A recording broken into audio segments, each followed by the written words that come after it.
Main ಆಗಿ ಮಾಡಕ್ ಹೇಳಿರೋದು ವ್ಯಾಯಾಮ ಮತ್ತೆ ಅಭ್ಯಂಗ. ಸೊ ಈಗ ವ್ಯಾಯಾಮಕ್ಕೆ ಬರೋಣ. ಸೊ ಎಕ್ಸಸೈಸ್ ಅಂತ ಬಂದಾಗ ನೀವು ಅದನ್ನ ಈಗ ಕೆಲವರೆಲ್ಲ ಮಾಡ್ಕೊಂಡಿರೋದು ನಾನು ವೆಯ್ಟ್ ಲಾಸ್ ಆಗಬೇಕು ಅದಕ್ಕೆ ಎಕ್ಸಸೈಸಿಗೆ ಹೋಗ್ತಾ ಇದ್ದೀನಿ, ಅದಕ್ಕೆ ಜಿಮ್ಗೆ ಹೋಗ್ತಾ ಇದ್ದೀನಿ, ಅದಕ್ಕೆ ಯೋಗಕ್ಕೆ ಹೋಗ್ತಾ ಇದ್ದೀನಿ, ಅದೊಂದೇ ಪರ್ಪಸ್ ಮಾಡ್ಕೊಂಡ್ಬಿಟ್ಟಿದ್ದಾನೆ ವೆಯ್ಟ್ ಲಾಸ್ ಮಾಡಬೇಕು ಅದಕ್ಕೆ.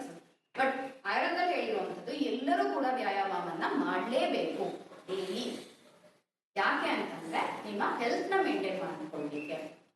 ಎಷ್ಟು ಮಟ್ಟಿಗೆ ಹೇಳ್ತಾರೆ ಅಂತಂದ್ರೆ ಆಯುರ್ವೇದದಲ್ಲಿ ವ್ಯಾಯಾಮದ ಇಂಪಾರ್ಟೆನ್ಸ್ ಹೇಳುವಾಗ ನೀವು ಆಹಾರದಲ್ಲಿ ಏನಾದ್ರೂ ಒಂದು ಸಣ್ಣ ಪುಟ್ಟ ವ್ಯತ್ಯಾಸಗಳಾದ್ರೂ ಕೂಡ ವ್ಯಾಯಾಮ ಡೈಲಿ ಮಾಡ್ತಾ ಇದ್ರೆ ಅದು ತಡೆದ್ಬಿಡುತ್ತೆ, ಅದು ಬ್ಯಾಲೆನ್ಸ್ ಆಗ್ಬಿಡುತ್ತೆ ಅಂತ ಹೇಳಿದ್ರೆ ಅಷ್ಟು ಇಂಪಾರ್ಟೆನ್ಸ್ ನ ವ್ಯಾಯಾಮ ಕೊಟ್ಟಿದ್ದಾರೆ. ಸೊ ವ್ಯಾಯಾಮವನ್ನ ಯಾವಾಗ ಮಾಡಬೇಕು, ಹೇಗೆ ಮಾಡಬೇಕು? Very first important thing when to do, ಖಾಲಿ ಹೊಟ್ಟೆನಲ್ಲೇನೆ ಮಾಡಬೇಕು. ಈಗಿನ ಜನರು ತುಂಬಾನೇ ತಪ್ಪು ಮಾಡ್ತಿರೋಂಥದ್ದು, ನಾನು ಹಾಲು ಕುಡ್ಕೊಂಡು ಜಿಮ್ಗೆ ಹೋಗ್ತೀನಿ, ಪ್ರೋಟೀನ್ ಶೇಕ್ ಕುಡ್ಕೊಂಡು ಜಿಮ್ಗೆ ಹೋಗ್ತೀನಿ, ಸುಸ್ತಾಗತ್ತೆ ಸೊ ನಾನು ನಟ್ಸ್ ತಿನ್ಕೊಂಡು ಹೋಗ್ತೀನಿ, ಡ್ರೈ ಫ್ರೂಟ್ಸ್ ತಿನ್ಕೊಂಡು ಹೋಗ್ತೀನಿ, ಅಥವಾ ನಂಗೆ ಟೈಮ್ ಆಗಲ್ಲ ಹಂಗಾಗಿ ಕೆಲಸದಿಂದ ಬಂದು ಊಟ ಮಾಡ್ಕೊಂಡು ಜಿಮ್ಗೆ ಹೋಗ್ತೀನಿ. ಆಲ್ ದಿಸ್ ರಾಂಗ್ ಪ್ರಾಕ್ಟೀಸಸ್ ಅದು ಯಾವುದೂ ಸರಿ ಇಲ್ಲ. ವ್ಯಾಯಾಮವನ್ನ ಯಾವಾಗಲೂ ಖಾಲಿ ಹೊಟ್ಟೆನಲ್ಲೇ ಮಾಡಬೇಕು. ಸೊ ನಿಮ್ಮ ಆಹಾರ ಹಿಂದಿನ ದಿನದ ಆಹಾರ ಎಲ್ಲ ನೀಟಾಗಿ ಡೈಜೆಸ್ಟ್ ಆಗಿದ್ದು ಯಾವುದೇ ಅನ್ಡೈಜೆಸ್ಟೆಡ್ ಫುಡ್ ಪಾರ್ಟಿಕಲ್ಸ್ ನಿಮ್ಮಲ್ಲಿ ಇರಬಾರ್ದು ಅಂತ ಟೈಮಲ್ಲೇ ಹೋಗಿ ಮಾಡಬೇಕು ವ್ಯಾಯಾಮವನ್ನ. So preferably early morning is the best time to do ವ್ಯಾಯಾಮ. ಇಲ್ಲ ನೀವು ಈವ್ನಿಂಗ್ ಮಾಡ್ತೀನಿ ಅಂತಂದ್ರೂ ಕೂಡ ಅವಾಗ ನಿಮ್ಮ ಹೊಟ್ಟೆ ಖಾಲಿ ಇರಬೇಕು. That is one of the precaution you have to take. ಅಲ್ಲೇ ಹೋದ್ರೆ ವ್ಯಾಯಾಮ ಮಾಡಕ್ಕೆ ಹೋಗ್ಬಾರ್ದು. ಎಷ್ಟು ಮಾಡಬೇಕು ನೆಕ್ಸ್ಟ್? ನಾನು 100 ಡಿಪ್ಸ್ ಹೊಡಿಲ್ಲ, ನಾನು 1000 ಸ್ಟೆಪ್ಸ್ ಹೊಡಿಲ್ಲ, ಅವರು ಮಾಡ್ತಾರೆ ಇಷ್ಟೇ ಮಾಡ್ಬೇಕಾ ಅಷ್ಟೇ ಮಾಡ್ಲಾ, ಅಥವಾ ಯೋಗದಲ್ಲಿ ಇವರು 101 ಸೂರ್ಯ ನಮಸ್ಕಾರ ಮಾಡ್ತಾರೆ ನಾನು ಅಷ್ಟು ಮಾಡ್ಲಾ? ಆಯುರ್ವೇದದಲ್ಲಿ ವ್ಯಾಯಾಮ ಅಂತ ಹೇಳುವಾಗ ಒಂದು ನಾನು ಹೇಳ್ದಂಗೆ ನಿಮ್ಮ ಪ್ರಕೃತಿ ಪ್ರಕಾರ ಡಿಸೈಡ್ ಆಗುತ್ತೆ. ನೀವು ವಾಯು ಪ್ರಕೃತಿ ಯಾವ್ದು ಕಡಿಮೆ ಮಾಡ್ಬೇಕು ಇತ್ತು ಆಯ್ತು, ನಂಗೆ ಇದೆಷ್ಟೆಲ್ಲ ಗೊತ್ತಿಲ್ಲ ಅಪ್ಪ, ನಾನು ಹೆಂಗ್ ಡಿಸೈಡ್ ಮಾಡ್ಕೊಳ್ಳೋದು? ಅದಕ್ಕೂ ಒಂದು ಸಿಂಪಲ್ ಟಿಪ್ ನ ಕೊಟ್ಟಿದ್ದಾರೆ ಆಯುರ್ವೇದದಲ್ಲಿ. What is the amount of ವ್ಯಾಯಾಮ, ಎಲ್ಲಿವರೆಗೂ ಮಾಡ್ಬೇಕು ನಮಗೆ? ಲಲಾಟದಲ್ಲಿ ಸ್ವೇಗ ಬರಬೇಕು ಅಂತ. ಲಲಾಟ ಅಂದ್ರೆ ಹಣೆ ಮೇಲೆ ಯಾವಾಗ ಬೆವರು ಬರಕ್ ಶುರುವಾಗತ್ತಲ್ಲ ಅದನ್ನ ಅರ್ಧ ಶಕ್ತಿಯ ನಿಷೇವೇತ, half of your capacity is done, ಅಲ್ಲಿಗೆ ವ್ಯಾಯಾಮ ನಿಲ್ಲಿಸಬೇಕು. ಫುಲ್ ಕೆಪಾಸಿಟಿ ಮಾಡೋದಿಲ್ಲ. ಅದಕ್ಕೆ ನಿಮ್ಗೆ ಇಂಡಿಕೇಶನ್ ನಮ್ಮಲ್ಲಿ ಕೊಟ್ಟಿರುವಂತದ್ದು, ನಿಮ್ಮ ಫೋರ್ ಹೆಡ್ ಮೇಲೆ ಬೆವರು ಬರಕ್ ಶುರು ಆದ್ರೆ ದಟ್ ಇಸ್ ದ ಪಾಯಿಂಟ್, ನಿಮ್ಮ ಅರ್ಧ ಶಕ್ತಿ ವ್ಯಾಯಾಮ ಆಗಿದೆ. ಅರ್ಧ ಶಕ್ತಿಯ ನಿಷೇವೇತ, ಅಷ್ಟೇ ವ್ಯಾಯಾಮ ಮಾಡಬೇಕು, ಅದು ಮೀರಿ ಮಾಡೋದು. ಅದರಲ್ಲೂ ಕೂಡ ನಮ್ಮಲ್ಲಿ ಕಾಲದ ಪ್ರಕಾರ ಕೂಡ ಹೇಳಿದ್ದಾರೆ. ಸೀಸನ್ ವೈಸ್ ಎಷ್ಟು ಮಾಡಬೇಕು. ಚಳಿಗಾಲದಲ್ಲಿ ಸ್ವಲ್ಪ ಜಾಸ್ತಿ ಮಾಡಿದ್ರು ನಡೆಯುತ್ತೆ, ಬೇಸಿಗೆಗಾಲದಲ್ಲಿ ಜಾಸ್ತಿ ಮಾಡಂಗಿಲ್ಲ. ಸೊ ಆ ತರ ಕಾಲಗಳ ಪ್ರಕಾರ ಕೂಡ ಬೇಸಿಗೆಗಾಲದಲ್ಲಿ ಆಲ್ರೆಡಿ ಇದಿರುತ್ತಲ್ವಾ, ಶಕೆ ಇರುತ್ತೆ, ಬೆವರು ಬರ್ತಾ ಇರುತ್ತೆ, ಆಲ್ರೆಡಿ ನಿಮ್ಮ ಶರೀರ ಬಲ ಕಡಿಮೆ ಇರುತ್ತೆ. ಸೊ ಅಂತ ಟೈಮಲ್ಲಿ ಜಾಸ್ತಿ ಮಾಡಂಗಿಲ್ಲ. ಸೊ ಕಾಲವನ್ನ ಕೂಡ ನೋಡ್ಬೇಕು, ನಿಮ್ಮ ಶರೀರ ಪ್ರಕೃತಿಯನ್ನ ಕೂಡ ನೋಡ್ಬೇಕು, ನಿಮ್ಮ ಅವಸ್ಥೆಯನ್ನ ಕೂಡ ನೋಡ್ಬೇಕು. ಸೊ ವ್ಯಾಯಾಮ ಮಾಡುವಾಗ ಓಕೆ ಯಾವ ಫಾರ್ಮ್ ಆಫ್ ವ್ಯಾಯಾಮ ಮಾಡಬೇಕು, ನನಗೆ ಯಾವ್ದು ಸೂಕ್ತ? ಈಗ ಇವರು ಅದನ್ನ ಮಾಡಿ ಅಂತಾರೆ, ಜುಂಬಾ ಮಾಡಿ ಅಂತಾರೆ, ಇನ್ನೊಂದು ಜಿಮ್ ಮಾಡಿ ಅಂತಾರೆ. Actually being an Ayurveda doctor we suggest yogasana. ಯೋಗಾಸನಕ್ಕೆ ನಾವು ತುಂಬಾ ಇಂಪಾರ್ಟೆನ್ಸ್ ಕೊಡ್ತೀವಿ rather than any other form of asana. Because Surya Namaskar is part of yogasana. So ಈಗ ಅವ್ರು ಸರ್ ಹೇಳಿದಂಗೆ ಸೂರ್ಯ ನಮಸ್ಕಾರನು ಒನ್ ಆಫ್ ದ ಆಸನ ಯೋಗದಲ್ಲಿ. ಸೊ ಯೋಗಾಸನಕ್ಕೆ ಯಾಕಷ್ಟು ಇಂಪಾರ್ಟೆನ್ಸ್ ಕೊಡ್ತೀವಿ ಅಂತಂದ್ರೆ ಉಸಿರಾಟದ ಕ್ರಮಬದ್ಧವಾಗಿ ಮಾಡ್ತಾ ನಾವು ಶರೀರದ ಚಲನೆಗಳನ್ನ ಮಾಡ್ತೀವಿ. ಸೊ ಯಾವಾಗ ಉಸಿರು ತಗೋಬೇಕು, ಯಾವಾಗ ಉಸಿರು ಬಿಡಬೇಕು, ಯಾವ ಹಂತದಲ್ಲಿ ಯಾವ ಬೆಲ್ಡಿಂಗ್ ಮಾಡಬೇಕು, ಈ ತರ ನಾವು ಅದನ್ನ ಸಿಸ್ಟಮ್ಯಾಟಿಕ್ ಆಗಿ ಮಾಡೋದ್ರಿಂದಾಗಿ ಶರೀರದಲ್ಲಿ ಕೆಲವೊಂದು ಬದಲಾವಣೆಗಳಾಗತ್ತೆ. ಆ ಬದಲಾವಣೆಗಳು ಈ ಆರೋಗ್ಯಕ್ಕೆ ಪೂರಕ ಅನ್ನೋ ಕಾರಣಕ್ಕೋಸ್ಕರ ಸೊ ಯೋಗಾಸನದಲ್ಲಿ ಇರುವಂತಹ ಈ ಒಂದು ಬ್ರೀದಿಂಗ್ ಪ್ಯಾಟರ್ನ್ ಏನಿದೆಯಲ್ಲ ಅದು ಬೇರೆ ಫಾರ್ಮ್ ಆಫ್ ಎಕ್ಸರ್ಸೈಸ್ ಅಲ್ಲಿ ಬರಲ್ಲ. ಸೊ ನೀವು ಯೂಶಲಿ ಈಗ ಸ್ಟಡೀಸ್ ಗಳನ್ನ ಕೂಡ ನೋಡಿದ್ರು ಕೂಡ ಅದರಲ್ಲಿ ತುಂಬಾನೇ ವ್ಯತ್ಯಾಸ ಇದೆ. ನಾರ್ಮಲ್ ಫಾರ್ಮ್ ಆಫ್ ಎಕ್ಸರ್ಸೈಸ್ ಅಲ್ಲೂ ಯೋಗಾಸನದಲ್ಲೂ ತುಂಬಾನೇ ವ್ಯತ್ಯಾಸ ಇದೆ. ಸೊ ಆಕ್ಚುಲಿ ನಿಮ್ಗೆ ಆಗತ್ತೆ ಅಂತಂದ್ರೆ ಯೋಗಾಸನ ಪ್ರಿಫರ್ ಮಾಡೋದು ಬೆಟರ್. ಬೇರೆ ಮಾಡಬೇಡಿ ಅಂತ ನಾನು ಹೇಳ್ತಿಲ್ಲ, ಬಟ್ ಇರೋದ್ರಲ್ಲಿ ಯೋಗಾಸನ ಒಳ್ಳೇದು. ಜಿಮ್ ಮಾಡೋದು ಇನ್ನೊಂದು ಮಾಡೋದು ಅದೆಲ್ಲ ಹೆಂಗೆ ಅಂದ್ರೆ ತುಂಬಾನೇ ಈಗ ಸಿಸ್ಟಮ್ಯಾಟಿಕ್ ಆಗಿ ಮಾಡಿಸೋರಾದ್ರೆ ಓಕೆ, ಬಟ್ ತುಂಬಾನೇ ಈಗ ಮಾಡಿಸ್ತಾ ಇರೋರು ಬಾಡಿ ಬಿಲ್ಡಿಂಗಿಗೆ ಅಂತ ಸ್ಟಿರಾಯ್ಡ್ ಕೊಡುವಂಥದ್ದು, ಪ್ರೋಟೀನ್ ಕೊಡುವಂಥದ್ದು, ಅದನ್ನ ಕೊಟ್ಟು ಬಾಡಿ ಬಿಲ್ಡ್ ಮಾಡಿಸುತ್ತೆ unhealthy practices. So weight loss ಮಾಡಿಸ್ತೀನಿ ಅಂತ ಹೇಳಿ ಕ್ರಾಶ್ ಡಯಟ್ಸ್ ನ ಕೊಟ್ಟು ಈ ತರ ತಿನ್ನಿ, ಇದೇ ತರ ಮಾಡಿ, ಈ ತರ ಎಲ್ಲ ಮಾಡುವಂಥದ್ದು ಏನ್ ಮಾಡ್ತಿಲ್ಲ, ನಿಮ್ಗೆ ಶಾರ್ಟ್ ಟರ್ಮ್ ಬೆನಿಫಿಟ್ಸ್ ಕೊಡುತ್ತೆ, ಬಟ್ ಲಾಂಗ್ ಟರ್ಮ್ ಬಾಡಿ ಮೇಲೆ ತುಂಬಾನೇ ಬ್ಯಾಡ್ ಸೈಡ್ ಎಫೆಕ್ಟ್ಸ್ ಆಗುತ್ತೆ. ಸೊ ಹಾಗಾಗಿ ನೀವು ಮಾಡದೆ ಆದ್ರೆ ಯೋಗಾಸನವನ್ನ ಕ್ರಮಬದ್ಧವಾಗಿ ಕಲಿತು ಯೋಗ ಗುರುಗಳ ಹತ್ರ ಅಥವಾ ಯೋಗ ಕ್ಲಾಸ್ಗಳಿಗೆ ಹೋಗಿ ಕ್ರಮಬದ್ಧವಾಗಿ ಯೋಗಾಸನವನ್ನ ಕಲಿತು ನಿಮ್ಮ ಕೆಪಾಸಿಟಿ ಅನುಸಾರವಾಗಿ ನಿಮಗೆ ಯಾವ ಆಸನಗಳು ಸೂಟ್ ಆಗತ್ತೆ ಅದನ್ನ ತಿಳ್ಕೊಂಡು ಮಾಡಬೇಕು. ಫಾರ್ ಎಕ್ಸಾಂಪಲ್, ನಾವು ಯೂಟ್ರಸ್ ಪ್ರಾಬ್ಲಮ್ ಇರೋರಿಗೆ ಯೂಟ್ರಸ್ಗೆ ಯಾವ್ದು ಕೆಲವೊಂದು ಹೆಲ್ಪ್ ಆಗುತ್ತೆ ಅದನ್ನ ಹೇಳ್ತೀವಿ. ಈಗ ನೀ ಪೇನ್ ಇರೋರು ಮಾಡಬಾರ್ದು ಅಂತಲ್ಲ, ನೀ ಜಾಯಿಂಟ್ಗೆ ಅದನ್ನ ಹುಷಾರಾಗಿ ಮಾಡುವಾಗ ಯಾವ ಥರದ ಆಸನಗಳನ್ನ ಮಾಡಬೇಕು, ಎಷ್ಟು ಮಾಡಬೇಕು, ಎಷ್ಟು ಬೆಂಡಿಂಗ್ ಮಾಡಬೇಕು, ಆ ಥರ ಸ್ಪೆಸಿಫಿಕಲಿ ಮಾಡಿಸ್ತೀವಿ. ಸೊ ಆ ಥರ ಇದ್ದಾಗ ನೀವು ನಿಮಗೆ ಸೆಲೆಕ್ಟ್ ಮಾಡಿಕೊಂಡು ನಿಮಗೆ ಸ್ಪೆಸಿಫಿಕ್ ಆಸನಗಳನ್ನ ಮಾಡ್ಬೋದು, ಅದ್ರ ರೀತಿ ಅದೇ ಥರ ಮಾಡ್ಬೋದು. ಹಂಗಾಗಿ ಅದು ಸಿಸ್ಟಮ್ಯಾಟಿಕ್ ಆಗಿ ನಿಮಗೆ ಹೆಲ್ತ್ಗೆ ಹೆಲ್ಪ್ ಆಗುತ್ತೆ. ಸೊ ಅದು ಒಳ್ಳೆ ಪ್ರಾಕ್ಟೀಸ್. ಜೊತೆಗೆ ಯೋಗ ಅಂತ ತಕ್ಷಣ ಇವನ್ ಪ್ರಾಣಾಯಾಮ ಬರುತ್ತೆ, ಮೆಡಿಟೇಷನ್ ಬರುತ್ತೆ. It's very important. ನಾವು ಪ್ರಾಣಾಯಾಮಕ್ಕೆ ಯಾಕಷ್ಟು ಇಂಪಾರ್ಟೆನ್ಸ್ ಕೊಡ್ತೀವಿ ಅಂತಂದ್ರೆ breath control is like your mind control. ಪ್ರಾಣವಾಯು ಮತ್ತೆ ಮನಸ್ಸು ಎರಡು ರಿಲೇಟೆಡ್ ಅಂತ ಹೇಳ್ತೀವಿ. ಸೊ ಈಗ ತುಂಬಾ ಮೆಂಟಲ್ ಹೆಲ್ತ್ ಬಗ್ಗೆ ಸ್ಟ್ರೆಸ್, ಆಂಗ್ಸೈಟಿ, ಸೂಸೈಡಲ್ ರೇಟ್ಸ್ ನೋಡ್ತಾ ಇದ್ದೀವಿ. ಎಲ್ಲದಕ್ಕೂ ಕಾರಣ ಎಲ್ಲರದು ಮೆಂಟಲ್ ಹೆಲ್ತ್ ಹಾಳಾಗಿರೋದು. ದೊಡ್ಡವರು ಬಿಡಿ, ನಾವು ನೋಡ್ತಾ ಇರುವಂತಹ ಮಕ್ಕಳುಗಳು ಸ್ಟ್ರೆಸ್ ಅಂತಾರೆ. ನಮ್ಗೆ ಏನು ಸ್ಟ್ರೆಸ್ ಅನ್ನೋ ವರ್ಡ್ ಗೊತ್ತಿರಲಿಲ್ಲ. ಓದೋ ಮಕ್ಳಿಗೆ ಓದೋದೇ ಸ್ಟ್ರೆಸ್ ಅಂದ್ರೆ ಇನ್ನೇನು ನಮ್ಮಿತ್ರ ಅವ್ರ ಪ್ರೊಫೆಷನಿಗೆ ಬಂದಾಗ ಫ್ಯಾಮಿಲಿ ಹೆಂಗ್ ಮೈಂಟೈನ್ ಮಾಡ್ತಾರೆ, ಫೈನಾನ್ಸಸ್ ಹೆಂಗ್ ಮೈಂಟೈನ್ ಮಾಡ್ತಾರೆ, ಜಾಬ್ ಹೆಂಗ್ ಮೈಂಟೈನ್. ಈಗಿರೋದು ಒಂದೇ ಜಾಬ್, ಓದೋದು, ಅದೇ ಸ್ಟ್ರೆಸ್ ಆಗ್ತದೆ ಅಂತಂದ್ರೆ how they are going to tackle in their future. ಇಂಥ ಸ್ಥಿತಿ ನಾವು ಈಗ ನೋಡ್ತಾ ಇದೀವಿ. ಯಾರು ಕೇಳಿದ್ರು ನಂಗೆ ಸ್ಟ್ರೆಸ್, ನಂಗೆ ಆಂಗ್ಸೈಟಿ, ರೀಸೆಂಟ್ ಆಗೇನೆ ಹಾರ್ಟ್ ಅಟ್ಯಾಕ್ಸ್ ರೇಟ್ ಜಾಸ್ತಿ ಆಗಿದೆ ಯಂಗರ್ ಜನರೇಷನ್ ಅಂತ. ಯಾಕೆ ಅಂತಂದ್ರೆ ಅದು ಮೆಂಟಲ್ ಹೆಲ್ತ್ ಎಫೆಕ್ಟ್ ಆಗ್ತದೆ. ಆ ಇದಕ್ಕೋಸ್ಕರ ಪ್ರಾಣಾಯಾಮ ಇಸ್ ಎ ಮಸ್ಟ್. ನೀವು 5 ನಿಮಿಷ ಮಾಡ್ತಿರೋ, 10 ನಿಮಿಷ ಮಾಡ್ತಿರೋ, ಎನಿ ಫಾರ್ಮ್ ಆಫ್ ಇದು ನಾಡಿ ಶೋಧನ ಪ್ರಾಣಾಯಾಮ ಮಾಡ್ತಿರೋ, ಇನ್ನೊಂದು ಬಟ್ ಅದನ್ನು ಅಷ್ಟೇ. ಸೊ ಅದರಲ್ಲಿ ಇಡ ಪಿಂಗಳ 2 ನಾಡಿ ಬರುತ್ತೆ. ಸೊ ನಿಮ್ಮ ಹೇಗೆ ನನಗೆ ಉಷ್ಣ ಪ್ರಕೃತಿ, ಶೀತ ಪ್ರಕೃತಿ ಎಲ್ಲ ಹೇಳಿದ್ರಲ್ಲ, ಅದೇ ತರನೇ ಅದರಲ್ಲೂ ಕೂಡ ನಿಮ್ಗೆ ಇದನ್ನ ಮಾಡ್ಬೇಕು ಪ್ರಾಣಾಯಾಮನ, ಇದನ್ನ ಮಾಡಬಾರ್ದು, ಇದನ್ನ ಇಷ್ಟೇ ಮಾಡ್ಬೇಕು, ನಿಮ್ಮ ಪ್ರಕೃತಿ ಪ್ರಕಾರ ಡಿಸೈಡ್ ಮಾಡಿ ಮಾಡೋದಿಲ್ಲ. ಸೊ ಹಂಗಾಗಿ ಇಲ್ಲ ಜನರಲ್ ಆಗಿ ಮಾಡ್ತೀನಿ ಅಂದ್ರೆ Nadi Shodhana pranayama is good. It will balance both, ಉಷ್ಣ ಶೀತ ಎರಡನ್ನು ಬ್ಯಾಲೆನ್ಸ್ ಮಾಡಬಹುದು ಅದನ್ನು. ಸೊ ಏನಾಗುತ್ತೆ ಅಂತಂದ್ರೆ ಅದರಿಂದ ನಿಮ್ಮ ಬ್ರೀತ್ ಕಂಟ್ರೋಲ್ ಆಗುತ್ತೆ, ಮೈಂಡ್ ಕಂಟ್ರೋಲ್ ಆಗುತ್ತೆ, ನಿಮ್ಮ ಬ್ರೀದಿಂಗ್ ಮೇಲೆನೆ ಎಲ್ಲವೂ ಡಿಪೆಂಡ್ ಆಗುತ್ತೆ, ಹೌದಲ್ಲ? ಸೊ ನಮ್ಮ ಲಂಗ್ಸ್ ಹೆಲ್ದಿ ಆಗಿದ್ರೆ whole body will be healthy. ಯಾಕೆಂದ್ರೆ ನಮ್ಗೆ ಮೇನ್ ಆಗಿ ಆಕ್ಸಿಜನ್ ಇದರಿಂದಾನೇ ಎಲ್ಲ ನಡೆಯುವಂಥದ್ದು. ಸೊ ನೀವು ನಾರ್ಮಲ್ ಆಗಿ ಬ್ರೀತ್ ಮಾಡುವಾಗ ಯಾವಾಗಾದ್ರು ಅಷ್ಟು ಡೀಪ್ ಆಗಿ ಬ್ರೀತ್ ಮಾಡ್ತೀರಾ, ಕಾನ್ಶಿಯಸ್ಲಿ ಬ್ರೀತ್ ಮಾಡುವಾಗ ಮಾತ್ರ full expand, full inhale exhale ಮಾಡ್ತೀರಾ, ಅದನ್ನ ನೀವು ಪ್ರಾಣಾಯಾಮದಲ್ಲಿ ಮಾಡ್ತೀರಾ. ಬಟ್ ರೆಗ್ಯುಲರ್ ಆಗಿ ಬ್ರೀತ್ ಮಾಡುವಾಗ ಶಾಲೋ ಬ್ರೀದಿಂಗ್ ಮಾಡ್ತಾ ಇರ್ತೀರಾ. ಸೊ ಹಂಗಾಗಿ ಅಷ್ಟು ಆಕ್ಸಿಜನ್ ನಿಮಗೆ ಸಿಕ್ಕಾಗ ಇಂಟರ್ನಲ್ಲಿ ಕೂಡ ನಿಮಗೆ ತುಂಬಾನೇ ಹೆಲ್ತ್ ಬೆನಿಫಿಟ್ಸ್ ಆಗುತ್ತೆ. ಸೊ ಹಂಗಾಗಿ ಪ್ರಾಣಾಯಾಮ ಇಸ್ ವೆರಿ ಇಂಪಾರ್ಟೆಂಟ್. ಸೊ ವ್ಯಾಯಾಮ ಅಂತ ಬಂದಾಗ ನೀವು ಎಕ್ಸಸೈಸ್ ಅಂತ ಮಾಡೋದಿಲ್ಲ, ಎಕ್ಸಸೈಸ್ ಜೊತೆಗೆ ಪ್ರಾಣಾಯಾಮನೂ ಇನ್ಕ್ಲೂಡ್ ಮಾಡ್ಕೊಂಡು ಮೆಡಿಟೇಷನ್ ಇನ್ಕ್ಲೂಡ್ ಮಾಡ್ಕೊಂಡ್ರೆ ತುಂಬಾನೇ ಇಂಪಾರ್ಟೆಂಟ್. ಮೆಡಿಟೇಷನ್ ಯಾಕೆ ಬೇಕು? ಆಯ್ತು ಮೇಡಮ್, ಮೆಡಿಟೇಷನ್ ಏನೇನೆಲ್ಲ ಪ್ರೊಜೆಕ್ಟ್ ಮಾಡಿದ್ದಾರೆ, ಏನು ಆಕ್ಚುಲ್ ಮೆಡಿಟೇಷನ್ ಅಂತಂದ್ರೆ ನಾವು ಏನ್ರ ಮೇಲೆ ಮೆಡಿಟೇಟ್ ಮಾಡಬೇಕು? ದೇವ್ರ ಮೇಲೆ ಮಾಡ್ಬೇಕು? ಅದ್ಯಾರೋ ದೀಪ ಇಟ್ಕೊಂಡು ಮಾಡ್ತಾರೆ, ಏನೋ ಓಂಕಾರ ಅಂತ ಮಾಡ್ತಾರೆ. Nothing. Simple form of meditation ಹೇಳ್ಕೊಡ್ತೀನಿ. ಮೆಡಿಟೇಷನ್ ಅಂದ್ರೆ ಒಂದು ಕಡೆ ನಿಮ್ಮ ಎಲ್ಲ ಕಾನ್ಸಂಟ್ರೇಷನ್ ಅನ್ನ ಹಾಕುವಂಥದ್ದು, ಆಯ್ತಾ? ಸೊ ಬ್ರೀದಿಂಗ್ ಮೇಲೆ ಕಾನ್ಸಂಟ್ರೇಟ್ ಮಾಡಿ ಅಷ್ಟೇ. ಬ್ರೀದಿಂಗ್ ಮೇಲೆ ನಾನೀಗ ಉಸಿರು ಎಳ್ಕೊತಾ ಇದ್ದೀನಿ, ಉಸಿರು ಬಿಡ್ತಾ ಇದ್ದೀನಿ ಅಷ್ಟೇ. ಏನು ಬೇಡ ಮೆಡಿಟೇಷನ್ ಅಲ್ಲಿ ಏನೋ ತುಂಬಾ ಕಾಂಪ್ಲಿಕೇಟ್ ಮಾಡ್ಕೊಳ್ಳೋ ಅವಶ್ಯಕತೆನೇ ಇಲ್ಲ. I just inhaling, exhaling. ಅದನ್ನು ಏನೋ ತುಂಬಾ ಡೀಪ್ ಆಗು ಮಾಡ್ಕೊಂಡು ಸರ್ಕಸ್ ಮಾಡೋ ಅವಶ್ಯಕತೆ ಇಲ್ಲ. ನೀವು ನಾರ್ಮಲ್ ಬ್ರೀದಿಂಗ್ ಮಾಡ್ತಾ ಇರ್ತೀರಾ ಕೂತ್ಕೊಂಡು, ನೀವು ಏನೇನೋ ಥಾಟ್ಸ್ ಬರುತ್ತಲ್ಲ, ಓ ನನಗೆ ನೆಕ್ಸ್ಟ್ ಅಡುಗೆ ಮಾಡಬೇಕು, ನೆಕ್ಸ್ಟ್ ಮಗ ಬರ್ತಾನೆ, ಹಂಗೆ ಆ ಎಲ್ಲ ಥಾಟ್ಸ್ನ ಬರಕ್ಕೆ ಬಿಡುವ. ಸ್ಟಾರ್ಟಿಂಗಲ್ಲಿ ಬರುತ್ತೆ, ಅದನ್ನ ಸ್ವಲ್ಪ ಇದು ಮಾಡಿಕೊಂಡು ಬ್ರೀದಿಂಗ್ ಮೇಲೆ ಮಾತ್ರ ಅಂದ್ರೆ ಒಂದು ಕಡೆ ಕಾನ್ಸಂಟ್ರೇಟ್ ಮಾಡೋದನ್ನ ಮೆಡಿಟೇಷನ್ ಅಂತ ಹೇಳ್ತೀವಿ. ಅದನ್ನ ಮಾಡಬೇಕು. ಮೆಡಿಟೇಷನ್ ಇಂದ ತುಂಬಾನೇ ಹೆಲ್ತ್ ಡಿಫ್ರೆನ್ಸಸ್ ಆಗುತ್ತೆ. ಸೊ ನೀವು ಶರೀರ ಅಥವಾ ಮನಸ್ಸು ಅಂತ ಹೇಳಿದಾಗ ನಾವು ಆಯುರ್ವೇದದಲ್ಲಿ ಹೋಲಿಸ್ಟಿಕ್ ಹೀಲಿಂಗ್ ಅಂತ ಹೋಲಿಸ್ಟಿಕ್ ಸೈನ್ಸ್ ಅಂತ ಹೇಳ್ತೀವಿ ಆಯುರ್ವೇದನ. ಯಾಕೆಂದ್ರೆ ನಾವು ಬಾಡಿ ಮತ್ತೆ ಮೈಂಡ್ ಅನ್ನ ಸಪ್ರೇಟ್ ಅಂತ ತಗೊಳ್ಳೋದೇ ಇಲ್ಲ. ಅದಕ್ಕೊಂದು ಎಕ್ಸಾಂಪಲ್ ಹೇಳಿರೋದು ನಾನು. ನೀವೀಗ ಒಂದು ಮಡ್ ಪಾಟ್ ತಗೊಂತೀವಿ, ಅದಕ್ಕೆ ತುಪ್ಪ ಹಾಕ್ತೀವಿ, ಪಾಟ್ನ ಬಿಸಿ ಮಾಡ್ತೀವಿ, ಒಳಗಿರೋ ತುಪ್ಪ ಬಿಸಿ ಆಗುತ್ತಾ ಇಲ್ವಾ? ಇಲ್ಲ, ಪಾಟ್ ತಣ್ಣಗೆ ಇದೆ, ಬಿಸಿ ಇರೋ ತುಪ್ಪನ ಪಾಟಿಗೆ ಹಾಕಿದ್ರಿ, ಪಾಟ್ ಬಿಸಿ ಆಗುತ್ತಾ ಇಲ್ವಾ? That is the association between mind and body ಅಂತ ಹೇಳ್ತಾರೆ ಆಯುರ್ವೇದ. ಅಷ್ಟು ಚೆನ್ನಾಗಿ ಡಿಸ್ಪ್ಲೇನ್ ಮಾಡಿದ್ದಾರೆ ಇದನ್ನ ಎಕ್ಸಾಂಪಲ್. ಅಂದ್ರೆ ನೀವೀಗ ಜ್ವರ ಇದ್ದಾಗ ಕುಣಿದಾಡ್ತಾ ಇರ್ತೀರಾ, ಉಲ್ಲಾಸವಾಗಿರ್ತೀರಾ, ಅಯ್ಯೋ ಚೆನ್ನಾಗಿ ಹುಷಾರಿಲ್ಲ ಅಂದ್ರೆ ಮನಸ್ಸು ಕೂಡ ಎಫೆಕ್ಟ್ ಆಗಿರುತ್ತೆ, ಬಾಡಿ ಎಫೆಕ್ಟ್ ಆದಾಗ. ಅದೇ ತರ ಮೆಂಟಲಿ ನಿಮ್ಗೆ ಏನೇ ಎಫೆಕ್ಟ್ ಆದ್ರೂ ಕೂಡ ಬಾಡಿ ಕೂಡ ನಿಮ್ಗೆ ಅಷ್ಟು ಇದಾಗುತ್ತೆ, right? So mental physical health are not separate. Even ನಾವೇಸ್ WHO ಈಗ ಡಿಫೈನ್ ಮಾಡಿದೆ ಸ್ಪಿರಿಚುವಲ್ ಹೆಲ್ತ್ ಅಂತೆಲ್ಲ ಅಂತ, ಬಟ್ ಎಲ್ಲವೂ ಕೂಡ ಇಂಪಾರ್ಟೆಂಟ್. ಸೊ ಅದಕ್ಕೆ ಮೆಡಿಟೇಷನ್ ಅಂತ ಹೇಳುವಾಗ ಅದೇನೋ ಒಂದು ದೇವರ ಧ್ಯಾನ ಮಾಡಬೇಕು, ಇನ್ನೊಂದು ಮಾಡಬೇಕು, nothing like that. You can keep it very simple. Just breathing ಮೇಲೆ ಕಾನ್ಸಂಟ್ರೇಟ್ ಮಾಡುವಂಥದ್ದು simple form of meditation that you can practice.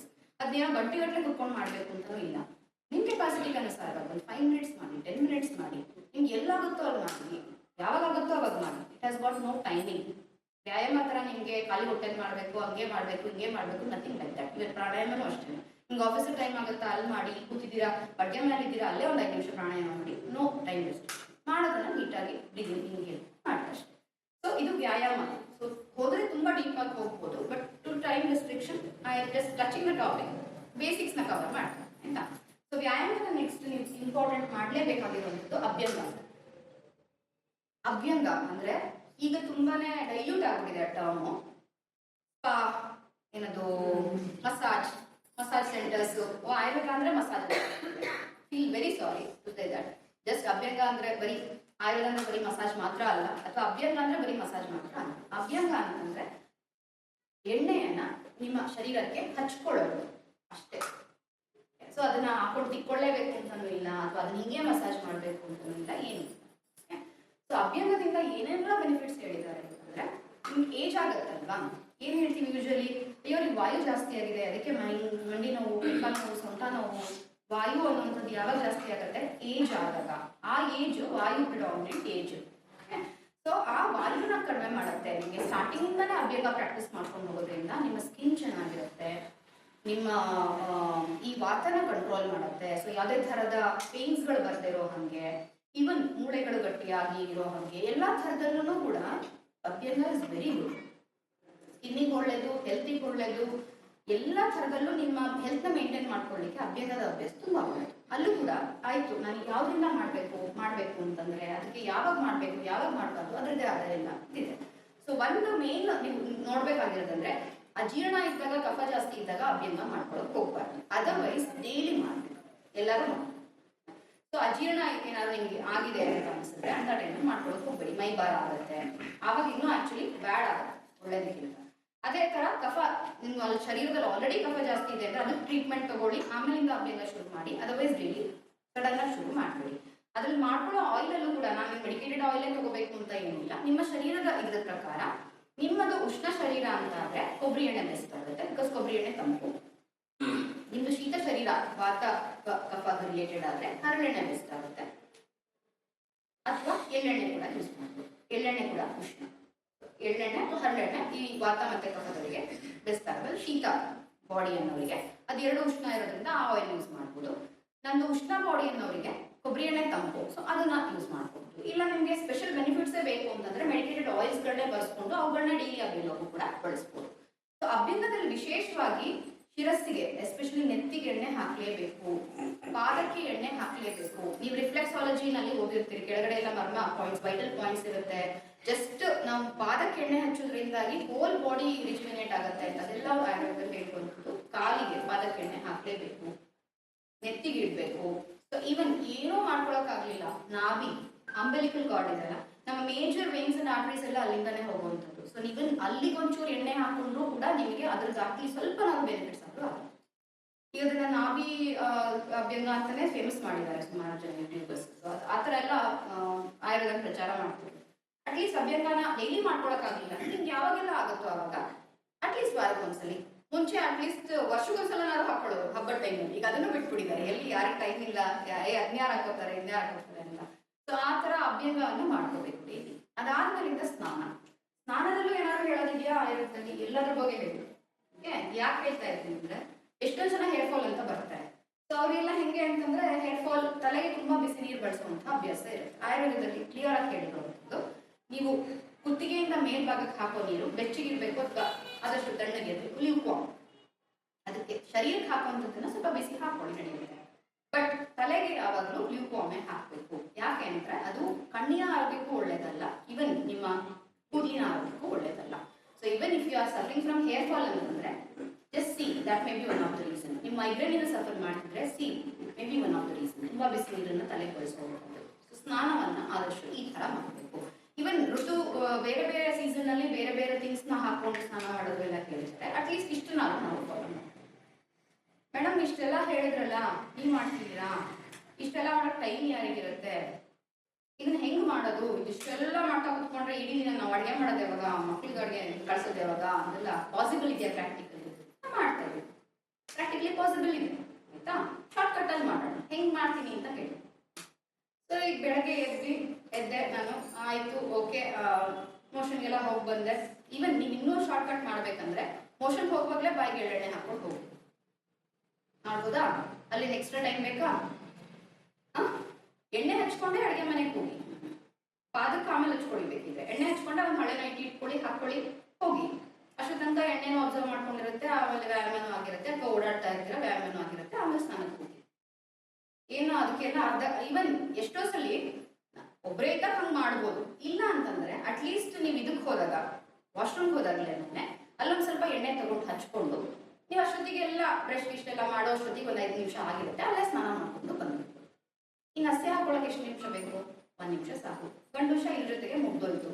ನನ್ನ ಜನ ಏನಿವೆ ಅದನ್ನೇನು ಸಪ್ರೇಟ್ ಆಗಿ ಮಾಡ್ಬೇಕಾಗಿಲ್ಲ, ನೀವು ಅಡುಗೆ ಎಲ್ಲ ಹಚ್ಕೊಂಡು ಇಷ್ಟು ಆರಾಮಾಗಿ ಮಾಡ್ಬೋದಲ್ವಾ? ಮಾಡಬೇಕು. ಆ್ಯಕ್ಚುಲಿ ನಾನು ಇದುವರೆಗೂ ಯಾವುದೇ ಮಾಯಶ್ಚರೈಸರ್ಸ್ ಯೂಸ್ ಮಾಡಿಲ್ಲ, ಯಾವುದೇ ಸನ್ಸ್ಕ್ರೀನ್ಸ್ ಯೂಸ್ ಮಾಡಿಲ್ಲ, ಏನು ಮಾಡಿಲ್ಲ. ಇಲ್ಲಿ ಇನ್ನೊಂದು ಪಾಯಿಂಟ್, ಸ್ನಾನ ಅಂತ ಬಂದಾಗ ನಮ್ಮಲ್ಲಿ ಹೇಳಿರುವಂಥದ್ದು ಸ್ನಾನದ ಪುಡಿಗಳನ್ನು ಹೇಳಿದ್ದಾರೆ, ಹರ್ಬ್ಸ್ಗಳನ್ನ ಸ್ನಾನಕ್ಕೆ ಯೂಸ್ ಮಾಡೋಕ್ಕೆ ಹೇಳಿದ್ದಾರೆ. ಈಗ ಇದು ಇವನ್ ತಲೆ ಸ್ನಾನಕ್ಕೆ ಬಂದಾಗಲೂ ನಮ್ಮಲ್ಲಿ ಹಳೆ ಕಾಲದಲ್ಲಿ ಏನು ಯೂಸ್ ಮಾಡ್ತಾ ಇದ್ದು? ಶಾಂಪೂ ಇತ್ತ, ಸೀಗೆಕಾಯಿ, ಅಂಟುವಳಕಾಯಿ ಅಂತವನ್ನೆಲ್ಲ ಯೂಸ್ ಮಾಡ್ತಾ ಇದ್ರು. ಯಾಕೆ ಅಂತಂದ್ರೆ ಈಗಿನ ಹೇರ್ ಫಾಲ್ ಇಶ್ಯೂಸ್ ಆಗ ಇರಲಿಲ್ಲ. ಯಾಕೆ ಇರಲಿಲ್ಲ? ಅವಕ್ಕೆ ಬರೀ ಕ್ಲೆನ್ಸಿಂಗ್ ಪ್ರಾಪರ್ಟಿ ಮಾತ್ರ ಇಲ್ಲ. ಈ ಕಷಾಯ ರಸ ಅಂತ ಏನ್ ಹೇಳಿದ್ರಲ್ಲ, ಈ ಒಗರು ಪ್ರಾಪರ್ಟಿ ಏನ್ ಮಾಡುತ್ತೆ ಅಂತಂದ್ರೆ ಅದು ರೂಟ್ಸ್ ನ ಸ್ಟ್ರಾಂಗ್ ಮಾಡುತ್ತೆ, ಈ ದೋಷಗಳನ್ನೆಲ್ಲ ಬ್ಯಾಲೆನ್ಸ್ ಮಾಡುವಂತ ಪ್ರಾಪರ್ಟಿ ಇತ್ತು. ಸೊ ಹಂಗಾಗಿ ಅದು ಕೂದಲಿನ ಆರೋಗ್ಯಕ್ಕೆ ಮಾತ್ರ ಅಲ್ಲ, ಎಲ್ಲಾ ತರ ಆರೋಗ್ಯಕ್ಕೂ ಕೂಡ ಒಳ್ಳೇದಿತ್ತು. ಓಕೆ, ಸೊ ನಂದು ವೆಂಚರ್ ಹೆಂಗ್ ಸ್ಟಾರ್ಟ್ ಆಯ್ತು ಅಂತ ಬಂದಾಗ ಹೇಳ್ತೀನಿ, ಇದೇ ಕಥೆನ ಹೇಳ್ತೀನಿ. ಯಾಕೆಂದ್ರೆ ನನಗೆ ಅವಾಗ ನಾನು ಡೈಲಿ ಅಭ್ಯಂಗ ಮಾಡ್ಕೋತಿದ್ನಲ್ಲ as a part of Ayurvedic ಇದು. ಸೋಪ್ ಹಾಕಿದ ತಕ್ಷಣ ನನ್ಗೆ ಏನ್ ಅನಿಸ್ತಿತ್ತು ಅಂದ್ರೆ, ಅಭ್ಯಂಗ ಏನೋ ಮಾಡ್ಕೋತಾ ಇದ್ದೀನಿ, ಬಟ್ ಸೋಪ್ ಅದನ್ನ ಕಂಪ್ಲೀಟ್ ವಾಶ್ ಔಟ್ ಮಾಡ್ತಾ ಇದೆ, ಏನು ಉಳಿತಾ ಇಲ್ಲ, ಏನ್ ಉಪಯೋಗ ನಾನು ಅಭ್ಯಂಗ ಮಾಡ್ಕೊಳ್ಳೋದು ಅಂತ. ಆಮೇಲಿಂದ ಎನಿವೆ ನಮ್ದು ಹರ್ಬ್ಸ್ ಎಲ್ಲ ಇದೆ, ನಾನೇ ಒಂದು ಬಾತಿಂಗ್ ಪೌಡರ್ ಮಾಡ್ಕೊಂಡ್ಬಿಡೋಣ ಅಂತ ಮಾಡ್ಕೊಂಡೆ. ಆಮೇಲಿಂದ ಅದನ್ನ ಯೂಸ್ ಮಾಡಕ್ ಶುರು ಮಾಡಿದೆ. ಬಾತಿಂಗ್ ಪೌಡರ್ ಯೂಸ್ ಮಾಡಕ್ ಶುರು ಮಾಡಿದ್ಮೇಲೆ ಗೊತ್ತಾಯ್ತು ಎಷ್ಟು ಚೆನ್ನಾಗಿ ಆಗ್ತಾ ಇದೆ ಸ್ಕಿನ್ನು, ಎಷ್ಟು ಚೆನ್ನಾಗಿದೆ ಅಂತೆಲ್ಲ ಅಂತ. ಅದೇನ ಐ ಸ್ಟಾರ್ಟೆಡ್ ರೆಕಗ್ನೈಸಿಂಗ್. ಅಂಡ್ ಕೂದಲಿಗೆ ಎನಿವೆ ನಮ್ಮಮ್ಮ ಚಿಕ್ಕವರಿದ್ದಾಗಿಂದಲೂ ನನಗೆ ಇದನ್ನೇ ಬಳಸ್ತಾ ಇದ್ರು, ಕಾಯಿನೇ ಬಳಸ್ತಾ ಇತ್ತು. ಇವನ್ ಹಾಸ್ಟೆಲ್ಗೆ ಹೋದಾಗ ಕೂಡ ನಂದು ಅದೇ ಅಭ್ಯಾಸ ಕಂಟಿನ್ಯೂ ಆಗಿತ್ತು. ಬಟ್ ಆವಾಗ ಏನ್ ಚೇಂಜಸ್ ಆಯ್ತು ಅಂದ್ರೆ, ಆಯುರ್ವೇದಕ್ಕೆ ಹೋದ್ಮೇಲೆ ನಾನು ಅದನ್ನ ಸ್ಪೆಷಲ್ ಹರ್ಬಲ್ ಶಿಕಾಕಾಯಿ ತರ ಮಾಡ್ಕೊಂಡೆ. ಅದಕ್ಕೆ ಇನ್ನೂ ಒಂದಷ್ಟೆಲ್ಲ ಚೆನ್ನಾಗಿರೋ ಅಂಶಗಳನ್ನ ಸೇರಿಸ್ಕೊಂಡು ಅದನ್ನ ಇನ್ನೊಂಥರ ಪೌಡರ್ ಮಾಡಿಟ್ಕೊಂಡಿದ್ದೆ. ದಟ್ ಆಲ್ಸೋ ಈಗಲೂ ಯಾಕೆ ನನಗೆ ಅಥವಾ ವೈಟ್ ಹೇರ್ಸ್ ಅಷ್ಟೊಂದು ಬಂದಿಲ್ಲ ಅಂತನೋ, ಅಷ್ಟೊಂದು ಹೇರ್ ಫಾಲ್ ಇಲ್ಲ ಅಂತನೋ, ಚೆನ್ನಾಗಿ ಕೂದಲು ಮೇಂಟೈನ್ ಆಗ್ತಿದೆ because of that herbal hair wash time. So ಈ ತರ ನೀವು ಸ್ನಾನಕ್ಕೆ ಕೂಡ ಮೆಡಿಕಲ್ ಸೈನ್ಸ್ ಅಲ್ಲಿ ಒಂದು ಹೇಳ್ತಾರೆ, sir will also agree with me, you are not suppose to apply anything on your skin which you are not suppose to eat ಅಂತ. ನಿಮ್ಗೆ ಯಾವ್ದನ್ನ ತಿನ್ನಕ್ಕೆ ಬಳಸಕ್ ಯೋಗ್ಯ ಇಲ್ವೋ ಅದನ್ನ ಹಚ್ಚಲೂಬೇಡಿ ಅಂತ. ಯಾಕೆ ಅಂದ್ರೆ ಸ್ಕಿನ್ನು ಕೂಡ ಅಬ್ಸರ್ವ್ ಮಾಡ್ಕೊಳ್ಳುತ್ತೆ, ನೀವು ಏನೇ ಹಚ್ಚಿದ್ರು ಕೂಡ ಅದು ಅಬ್ಸರ್ವ್ ಮಾಡ್ಕೊಳ್ಳುತ್ತೆ. ಸೊ ನೀವು ಸ್ನಾನಕ್ಕೆ ನೀವು ಸೋಪೆ ಬಳಸಿ ಅಥವಾ ತಲೆ ಶಾಂಪೂನೇ ಬಳಸಿ, ಎಲ್ಲವೂ ಕೂಡ ನಿಮ್ಗೆ ಅಬ್ಸರ್ವ್ ಆಗ್ತಾ ಇರುತ್ತೆ. You are talking about health ಬಗ್ಗೆ ಮಾತಾಡ್ತಾ ಇದ್ದೀರಾ, ಎಲ್ಲದ್ರ ಬಗ್ಗೆ ಮಾತಾಡ್ತಾ ಇದ್ದೀರಾ, ಬಟ್ ಯೂಸ್ ಮಾಡುವಂಥದ್ದು ಪೂರ್ತಿ ಬಾಡಿ ಮೇಲೆ ಕೆಮಿಕಲ್ಸ್ ಯೂಸ್ ಮಾಡ್ತಾ ಇದ್ದೀರಾ ಅಂದ್ರೆ ನೀವು ಬರೀ ತಿನ್ನೋದ್ರ ಬಗ್ಗೆ ಕಾನ್ಸಂಟ್ರೇಟ್ ಮಾಡಿದ್ರೆ ಆಗಲ್ಲ. ನೀವು ಏನ್ ಯೂಸ್ ಮಾಡ್ತೀರಾ, ನನಗೆ ಅದಕ್ಕೆ ಹೇಳಿದ್ದು, ನೀವು ಅಭ್ಯಂಗ ಮಾಡ್ಕೊಂಡ್ರೆ ನಿಮ್ಗೆ ಯಾವುದೇ ಲೋಷನ್ ಅವಶ್ಯಕತೆ ಇಲ್ಲ. ನನಗೆ ಎಂತ ವಿಂಟರ್ ಅಲ್ಲೂ ಯಾವ ಲೋಷನ್ ಇದುವರೆಗೂ ಹಚ್ಚಿಲ್ಲ, ಸನ್ಸ್ಕ್ರೀನ್ ಅಂತೂ ಯೂಸೇ ಮಾಡಿಲ್ಲ ಲೈಫಲ್ಲಿ, ನನಗೆ ಗೊತ್ತೇ ಇಲ್ಲ ಕಾನ್ಸೆಪ್ಟ್. ಅವೆಲ್ಲ ಕೆಮಿಕಲ್ಸ್, ಅದೆಲ್ಲ ಈಗ ಇಂಟ್ರೊಡ್ಯೂಸ್ ಮಾಡಿರುವಂಥದ್ದು ಫಾರ್ಮಾ ಫೀಲ್ಡ್ ಹೆಂಗೆ ಅಂದ್ರೆ, ಸನ್ ಇಸ್ ವೈಟಲ್ ಫಾರ್ ಅಸ್, ಬೇಕೇ ಬೇಕು, ಸನ್ಲೈಟ್ ಬೇಕು, ಅದನ್ನ ಯಾಕೆ ಪ್ರೊಟೆಕ್ಟ್ ಮಾಡಬೇಕು, ಅದನ್ನ ಯಾಕೆ ಇದು ಮಾಡಬೇಕು? ಅದು ಸನ್ಸ್ಕ್ರೀನ್ ಅಲ್ಲಿ ಎಷ್ಟು ಕೆಮಿಕಲ್ಸ್ ಇದೆ, ಎಷ್ಟು ಯಾವ ತರ ಕಾರ್ಸಿನೋಜೆನಿಕ್ ಆಗ್ತಾ ಇದೆ ಅಂತ ಎಲ್ಲ ಕಡೆ ಸ್ಟಡೀಸ್ ಪ್ರೂವ್ ಆಗಿದೆ. ಆದ್ರೂ ಕೂಡ ಜನಕ್ಕೆ ಅದೊಂಥರ ಫ್ಯಾಷನ್, ಮಾಯಿಶ್ಚರೈಸರ್ ಹಾಕೊಳ್ಳೇಬೇಕು, ಲೋಷನ್ ಹಾಕೊಳ್ಳೋದೆ, ಹೊರಗೋಗಂಗಿಲ್ಲ, ಸನ್ಸ್ಕ್ರೀನ್ ಈಗ ಏನಾಗ್ಬಿಟ್ಟಿದೆ ಅಂದ್ರೆ ಯೂರಿಸ್ ಎಲ್ಲ ಕಡೆ ಇರುತ್ತೆ, ಸೊ ಸನ್ಸ್ಕ್ರೀನ್ ಮನೆಯಲ್ಲೂ ಹಾಕೋಬೇಕಂತೆ. It is the new version we are hearing from patients. So ಯೂರಿಸ್ ಎಲ್ಲ ಕಡೆ ಇರುತ್ತಲ್ಲ, ಸೊ ಮನೆ ಒಳಗಡೆನೂ ಇರುತ್ತೆ, ಸೊ ಫುಲ್ ಟೈಮ್ ನೀನು ಸನ್ಸ್ಕ್ರೀನ್ ಅಲ್ಲೇ ಇರು. ಮತ್ತೆ ಸನ್ ಹಾಕಿದಾನೆ, ಸನ್ನೆ is the source of energy. ನಾವು ಓದ್ಕೊಂಡ್ ಬಂದಿರೋ ಸ್ಟಾರ್ಟಿಂಗ್ ಇಂದ ಅದೇನೆ. ಸೊ ಅದಿಲ್ಲದೆ ನಮ್ಗೆ ಯಾವುದೇ ತರದ ಎನರ್ಜಿ ಸಿಗೋ ಸಾಧ್ಯನೇ ಇಲ್ಲ.